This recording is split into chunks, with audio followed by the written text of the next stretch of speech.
State defence হিসাবে সাবেক প্রধানমন্ত্রী শেখ হাসিনা এবং সাবেক স্বরাষ্ট্রমন্ত্রী আসাদুজ্জামান খান কামাল এদের পক্ষে রাষ্ট্রপক্ষ থেকে আনিত যে চার্জের অভিযোগ এসছে সেই ফর্মাল চার্জ তার বিরুদ্ধে আমি ডিসচার্জের প্রেয়ার করেছি। আমি ডিসচার্জে তাদেরকে অব্যাহতির প্রার্থনা করেছি। অব্যাহতির প্রার্থনার মূল যে বিষয়গুলি ছিল সেগুলো এই যে তার বিরুদ্ধে যে সমস্ত কথাবার্তা এসছে সেগুলো কল্পিত, উদ্দেশ্যপ্রণোদিত, রাজনৈতিক উদ্দেশ্যপ্রণোদিত এবং যেগুলো কোনো সত্যিকারের ভিত্তি নাই। এবং ওনার যে রাজনৈতিক দর্শনে এবং দীর্ঘ বছরের শাসনামলে এই সাবেক প্রাইম মিনিস্টারের যে সমস্ত কল্যাণ, যে সমস্ত ভালো ভালো কাজ, এই সব বিষয়ে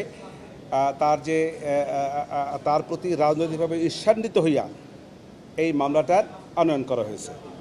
আমার যুক্তিটা হলো এই যে প্রথম কথা হলো যে সে রাজাকারের নাতিপুতির যে বক্তব্যটা এসছে, সাবেক প্রধানমন্ত্রী রাজাকারের নাতিপুতি এইভাবে উনি বলতে চান না এবং বলেনও নাই।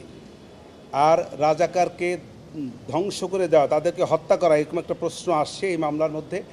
সেক্ষেত্রে আমি বলেছি যে উনি দীর্ঘ বছর শাসনামলে ছিলেন। উনি যদি চাইতেন রাজাকারকে হত্যা করে ফেলবেন তাহলে ইতিপূর্বেই পারতেন। উনি ইতিপূর্বে যেহেতু রাজাকারদের হত্যা করেন নাই, আজকে আসে কেন বাচ্চা ছেলেদেরকে হত্যা করবেন? এটা হল প্রথম কথা। দ্বিতীয় কথা হলো ওনাদেরকে বলা হয়েছে যে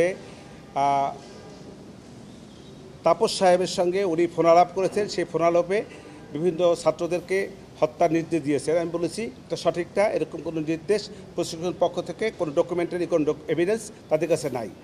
তৃতীয় কথা হলো যে রংপুরে বেগম রোকেয়া বিশ্ববিদ্যালয়ের ছাত্র আবু সাঈদের যে হত্যার নির্দেশ দিয়েছেন, এরকম কোনো বক্তব্য, যে বক্তব্যগুলো এনেছে এগুলো সঠিক নয়। কারণ হলো এরকম কোনো ডকুমেন্টারি এভিডেন্স এ রাষ্ট্রপক্ষে তার যে দাখিলীয় কাগজপত্র তার মধ্যে নাই। আর 4 এবং 5 নম্বর যে অভিযোগগুলি সেইগুলি বেলা 5টার, উনি তো বেলা 2টার, ওখানে বলা হয়েছে 14 আগস্ট থেকে 5ই আগস্ট, হ্যাঁ 14 জুলাই থেকে 5ই আগস্ট 2টা 30 বোধহয় সম্ভবত, পারহাপস হয়তো একটু ভুল হতে পারে, সেইখানে মধ্যে ঘটনা। অতএব ওই দিন তো সে তো বাংলাদেশেই ছিলেন না। অতএব এই তার বিরুদ্ধে যে অভিযোগগুলি 2, 4 এবং 5 নম্বর এসছে এটা ওনার বেলায় প্রযোজ্য না।